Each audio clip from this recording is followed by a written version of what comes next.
Bonjour à tous et bienvenue dans un Parole d'expert dédié à Nicolas Bouzou et à la sortie de son nouveau livre « L'innovation sauvera le monde ». Nicolas, bonjour. Bonjour. Alors vous décrivez notre époque comme une période de transition, d'où le stress ambiance, et vous trouvez des points communs entre la révolution industrielle, la Renaissance. Est-ce que vous pouvez nous en dire un peu plus? Oui, bien sûr. Au fond, je pense que ce qui se passe de plus important aujourd'hui, si on essaie de prendre un peu de perspective, un peu de recul, c'est que le monde est entré depuis une dizaine d'années dans une phase de destruction créatrice, pour parler comme un économiste, une phase de destruction créatrice absolument inédite par son ampleur et par sa vitesse. Donc c'est ce que l'on voit avec l'arrivée des robots, avec l'intelligence artificielle, avec la génétique, la biologie moléculaire, l'imprimante 3D. Ce sont des innovations très importantes en elles-mêmes qui se diffusent dans le monde entier. Et de ce point de vue-là, c'est encore plus spectaculaire que ce qu'on a connu au moment de la révolution industrielle et de la Renaissance. Et en effet, c'est ce phénomène de destruction créatrice qui génère un stress ambiant parce que la création, on ne la voit pas forcément bien. En revanche, la destruction, les arbres qui tombent, on les voit plus que la forêt qui pousse. Et ça, c'est en effet ce qui s'est passé au 19e siècle. Il faut bien avoir en tête que le 19e siècle, dont on sait aujourd'hui que c'était une grande période de développement économique, a été plutôt mal vécu, au moins dans sa première partie. D'ailleurs, la littérature qui porte sur le début du 19e siècle, c'est Les Misérables en France et Les Temps difficiles, Dickens au Royaume-Uni.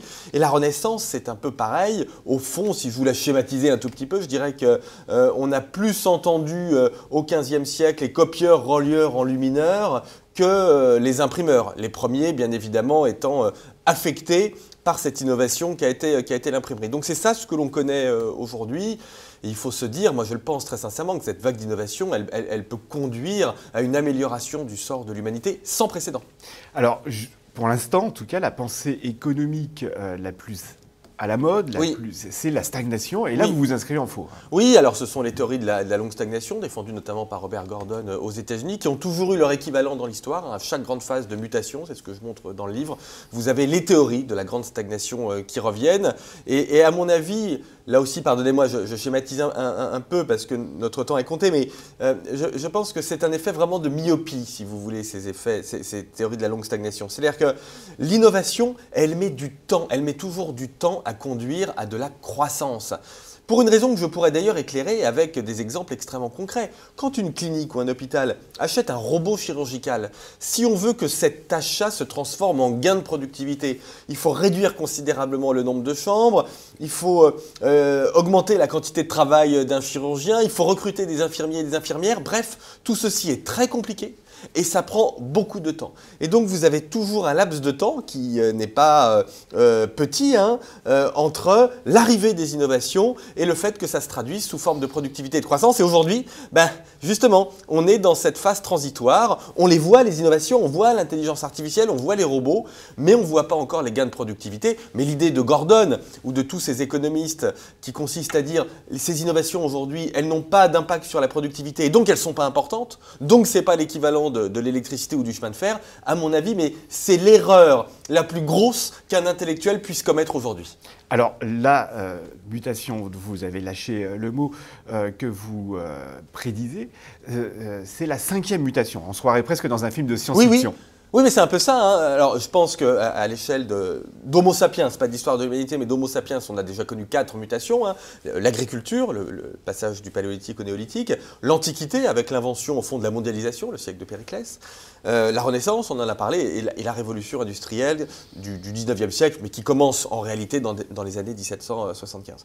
Aujourd'hui, c'est donc la 5e mutation que nous connaissons. Et vous parlez de science-fiction. Au fond, parfois, je me dis que les artistes ont mieux compris ce qui se passe que beaucoup d'économistes ou de sociologues. Prenez une série, vous savez, la série suédoise Real Humans, qui a été diffusée sur les écrans français il y a 2 ou 3 ans, je crois qu'elle s'appelait 100% humain en France, je crois, à vérifier. Mais avec ces humanoïdes qui font des services à la personne, au fond, qui cuisinent, qui conduisent les voitures, qui s'occupent des personnes âgées, ça pour moi c'est dans 3 ou 4 ans.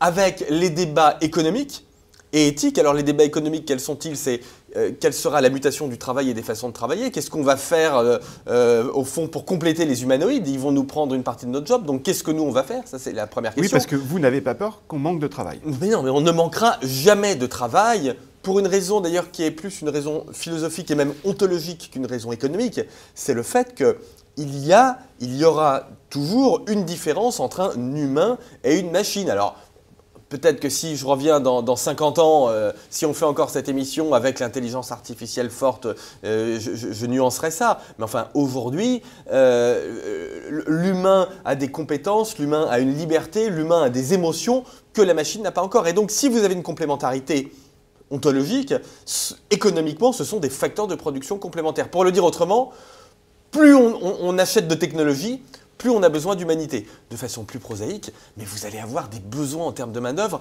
colossaux ces prochaines années. Je vous prends un exemple extrêmement rapide en 30 secondes. J'étais il y a quelques jours avec mon ami Claudie Aigneret qui m'expliquait que le grand projet de l'Agence spatiale européenne, c'est de mettre en place une station permanente sur la Lune. Mais on va avoir besoin de beaucoup d'emplois. Il va falloir construire peut-être une centrale nucléaire, des logements, des hébergements hôteliers. Il va falloir faire de l'agroalimentaire, de la logistique. Mais ce sont des dizaines de milliers d'emplois qui sont derrière ça. Et donc, préparons-nous à l'avenir. Plutôt, je ne veux pas faire de mauvais esprit, mais enfin plutôt que d'aller sauver pour 500 ou 600 millions d'euros des sites industriels pour faire rouler des TGV à 2 étages sur des lignes corail. Alors sur ce livre, vous vous dévoilez un petit peu. On apprend que vous avez une voiture électrique, oui, que vous élevez des poules, oui, que vous faites de la trottinette. Oui, oui, parce que je suis un vrai écolo. Oui. Parce que je déteste les théories de la décroissance, qui sont un contresens anthropologique. L'être humain a toujours voulu, Homo sapiens a toujours voulu améliorer sa condition matérielle, donc je suis contre la décroissance, mais l'écologie, et moi je suis un vrai écolo, je suis très soucieux des questions du réchauffement climatique, mais l'écologie c'est utiliser la technologie, au fond, pour émettre moins de CO2. Et donc, en effet, je roule en voiture électrique, qui est une merveille de technologie. Je pratique l'économie circulaire, je recycle tout, mais tout ceci est parfaitement cohérent avec une vie qui est une vie très technophile et qui est toujours une vie qui est projetée vers l'avenir et qui essaie d'être projetée vers le progrès. Alors, nationalisme et protectionnisme, pour vous, ça, c'est la pire des choses. Et vous égratignez d'ailleurs dans votre livre votre collègue Varoufakis. Oui, mais Varoufakis, pardonnez-moi de vous le dire comme je le pense, mais enfin, est une imposture intellectuelle et politique de bout en bout. Ce gouvernement Syriza, ce sont simplement des gens qui ont tout fait pour avoir le pouvoir et qui l'ont obtenu en mentant de façon absolument effrontée aux Grecs.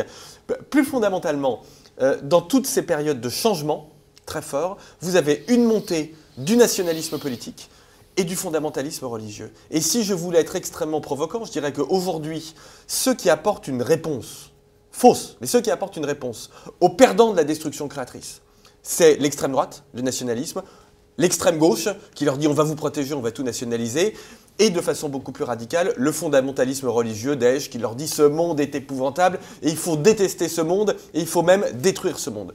Et c'est pour ça que la façon dont je vois mon rôle ces prochaines années, c'est d'une part défendre cette société ouverte, l'alliance extraordinaire de la démocratie et du capitalisme, et puis bâtir un discours sur l'avenir qui fasse un contrepoids au nationalisme, à l'extrême gauche et au fondamentalisme qui, d'une certaine façon, pardonnez-moi de le dire, mais sont des alliés objectifs dans cette affaire. Alors je crois que vous n'êtes pas croyant, non, mais vous citez un exemple, le discours du pape François en 2014, je crois, devant le Parlement européen. Oui, alors malheureusement je ne suis pas croyant, ça doit être bien réconfortant, mais oui, parce qu'il faut pas seulement un discours économique. Il faut un discours économique et philosophique pour donner à cette mutation un véritable sens. Qu'est-ce qu'on veut faire avec toutes ces innovations? Quel est l'avenir que l'on veut construire? Je trouve que les religieux, notamment le pape François, en essayant justement de concilier la tradition, qu'est-ce qu'il faut garder de bon dans notre passé et dans notre civilisation, et comment est-ce que l'on voit l'avenir, je trouve qu'ils s'en sortent bien. Il y a une autre personne, moi, que je trouve qui tient un excellent discours, c'est le roi du Maroc, Mohamed VI, qui est un roi très libéral économiquement, qui s'intéresse beaucoup à la technologie. La plus grande usine de panneaux photovoltaïques en dehors des États-Unis, elle est au Maroc, et en même temps, il est religieux, il est croyant, mais en luttant très fermement contre les fondamentalismes. Je trouve ça assez formidable. Alors à un moment donné, dans votre livre, il y a comme un décrochage et vous vous demandez pourquoi vous écrivez ce livre. Bah oui. Et là, vous vous dites quelque part, mais parce que c'est quand même pas si difficile que ça d'avoir le plein emploi, c'est pas si difficile que ça d'essayer de sauver notre planète. Bah, le plein emploi, on les connaît, les mesures hein, que l'on devrait prendre, alors peut-être pas pour revenir à 5% de chômage, mais pour revenir à 7% de chômage, c'est-à-dire pour éliminer la plus grosse partie de ce qu'on appelle le chômage structurel, c'est parfaitement documenté. On sait très très bien qu'on a besoin d'assouplir considérablement le CDI, on sait très bien qu'on a besoin de continuer les allègements de charges, peut-être même salariales d'ailleurs, pour les personnes les moins qualifiées, on sait bien qu'on a besoin de déplacer un peu le curseur de la formation continue vers les demandeurs d'emploi, faire monter en charge l'apprentissage très rapidement, rendre les indemnisations chômage dégressives au bout de 12 mois, quitte d'ailleurs à ce qu'elles soient un peu plus importantes au début, rendre le service public de l'emploi beaucoup plus efficace et pourquoi pas le faire passer en partie au privé. D'ailleurs, puis-je vous dire que j'ai trouvé que le premier débat pour les primaires de la droite sur ces sujets était d'un bon niveau. Ces mesures ont toutes été évoquées et bon, ça me donne un peu d'espoir quand même pour l'avenir.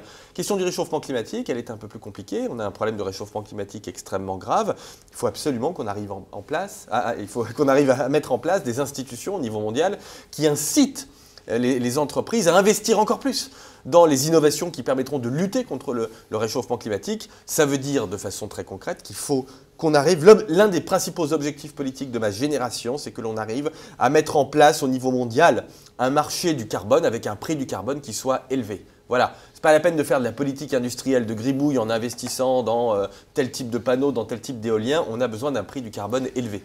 Alors, pour en revenir à votre grand défi de la 5e mutation des NBIC, vous dites qu'elle ne peut pas s'accompagner sans un discours moral, sans un discours philosophique. Oui, bien sûr, parce que la grande différence entre la mutation actuelle, celle des NBIC, donc nano, bio, info, cognito, et le 19e siècle ou la Renaissance, c'est qu'on ne croit plus en rien. On ne croit plus à l'avenir, ça n'a plus de sens. La Renaissance et le 19e siècle, vous aviez une foi dans le progrès qui d'ailleurs était excessive et qui peut-être même a conduit à la Première Guerre mondiale. Quand Mary Shelley écrit Frankenstein en 1816, il y a tout juste 200 ans, donc elle écrit ce roman qui démontre que l'innovation peut ne pas être positive, elle le fait parce que tout le monde pense que l'innovation va régler tous les problèmes du monde. Aujourd'hui, on pense très exactement l'inverse. Moi, je vois bien, quand je parle du transhumanisme, quand je parle de la génétique, les gens me disent, mais surtout en Europe, mais c'est absolument horrible, ça va détruire tout ce qu'on aime. Alors que c'est plutôt formidable. Moi, si on me propose de vivre 20 ans de plus en bonne santé, moi, je prends ça tout de suite. Mais il faut qu'on construise un discours philosophique avec, à mon avis, deux grands axes. Un premier axe qui est celui de la spiritualité. Quel sens on donne à ces innovations? Moi, je crois que le sens que l'on doit donner, c'est le souci des générations futures, le souci de nos enfants. Ce que vous appelez l'amour. Ce que j'appelle l'amour, alors ça vient de la philosophie de Luc Ferry. C'est Luc Ferry qui a développé ça en France et je m'inscris dans ses travaux philosophiques. Et le deuxième axe, c'est celui des valeurs. Et moi, je reprends les valeurs cardinales platoniciennes, qui ont été reprises par Aristote, saint Thomas et Cicéron, bien évidemment, mais qui sont la prudence, la tempérance. L'homme doit rester au cœur, hein, c'est très important. Le courage, on en manque parfois un peu. Et la justice. La justice, c'est très important. La justice, ça n'est pas l'égalité. La justice, c'est permettre au moniteur d'auto-école qui va perdre son job à cause de la voiture sans chauffeur, c'est lui dire « nous allons t'aider à reconstruire un autre type d'entreprise. La société est là derrière toi pour t'aider ». Nicolas Bouzou, merci. Je rappelle que l'innovation sauvera le monde. C'est votre dernier livre aux éditions Plomb.